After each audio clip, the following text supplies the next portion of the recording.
Hello viewers, welcome to my channel all cooking fusion BD. আজকে আমি আপনাদের সাথে শেয়ার করব কিভাবে কলমি শাক ভাজি করলে ছোট বড় সকলেই পছন্দ করবে। তো আমি চলে যাচ্ছি তৈরি প্রণালীতে। তো এর জন্য আমি প্রথমেই নিয়ে নিচ্ছি কলমি শাক। তো শাকগুলোকে আমি প্রথমে ভালো করে কেটে ধুয়ে নিয়েছি। এরপর একটি কড়াইয়ে করে এর মধ্যে দিয়ে দিচ্ছি লবণ আর দিয়ে দিচ্ছি 4-5টি কাঁচামরিচ দিয়ে আমি এটিকে ঢাকনা দিয়ে চুলায় বসিয়ে দেব। তবে খেয়াল রাখতে হবে খুব বেশিক্ষণ ঢাকনা দিয়ে রাখা যাবে না। তো কিছুক্ষণ পর আমি ঢাকনাটি খুলে শাকটাকে নেড়েচেড়ে দেখে নেব যে এর গায়ে থেকে পানি বের হয়েছে কিনা। তো দেখতেই পাচ্ছেন শাক থেকে কিছুটা পানি বের হয়েছে। এরপর আমি ঢাকনা ছাড়াই রান্না করব, কারণ এর পর্যায়ে যদি আমি ঢেকে দিই তাহলে শাকের যে সবুজ রঙটা সেটা নষ্ট হয়ে যাবে। এরপর আমি চুলার আঁচটাকে একটু কমিয়ে শাকটা থেকে সম্পূর্ণ পানিটা শুকিয়ে নেব।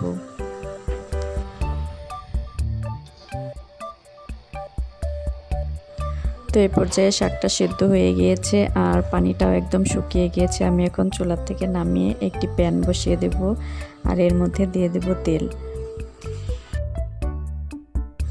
তেলটা একটু গরম হয়ে গেলে আমি এর মধ্যে দিয়ে দেব শুকনা মরিচ। মরিচটা যার যার পছন্দ অনুযায়ী যে যেরকম ঝাল খেতে পছন্দ করেন সেইভাবে দিয়ে নেবেন। তো শুকনা মরিচটাকে আমি তেলের মধ্যে একটু ভেজে নেব। তবে কলমি শাক যদি মজার করে করতে চান তাহলে অবশ্যই চেষ্টা করবেন এই পর্যায়ে শুকনা মরিচটা ব্যবহার করার জন্য। আর আমি এখানে দিয়ে দিচ্ছি রসুন কুচি। আর যে কোনো শাক ভাজির ক্ষেত্রে যদি আপনি রসুন কুচিটা বেশি দেন তাহলে শাক ভাজিটা খেতে কিন্তু অনেক মজার হয়। তাই এই দুটি জিনিস অবশ্যই ব্যবহার করতে চেষ্টা করবেন। আর দিয়ে দিচ্ছি পেঁয়াজ কুচি। এরপর আমি নেড়েচেড়ে সব কিছুকে একটু লাল লাল করে ভেজে নেব।